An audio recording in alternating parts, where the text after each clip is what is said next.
এই 4টে মাসে ঠিক যা যা খাওয়ার ঘাটতি ছিল সবটা কিন্তু বাড়িতে এসে পূরণ করছি। তো রাত্রেবেলা চিকেন বার্গার আর চিকেন পিৎজা খাওয়ার পরে একটু ক্রিস্পি চিকেনও বানিয়েছিলাম। এগুলো খাওয়ার পর সবার পেটে আর সেরকম জায়গা ছিল না, তাই রাত্রে অল্প করে লুচি আর ঘুগনি করা হয়েছিল। এগুলো দিয়ে রাত্রে ডিনার সারলাম। আর সেদিনকে আর সেরকম কিছু করিনি, পরের দিনকে কিন্তু আরও একটা জিনিস বানানোর জন্য সবাই লেগে পড়েছি।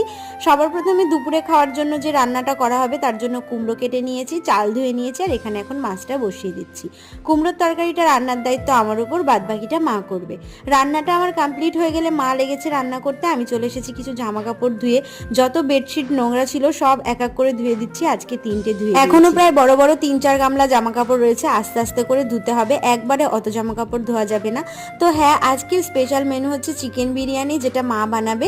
তো বিকাল হয়ে গেছিল, একদম সকাল থেকে মা শুরু করেছে বানাতে বানাতে বিকাল প্রায় হতে চললো। বাকিটা তোমরা নেক্সট পার্টে দেখতে পাবে।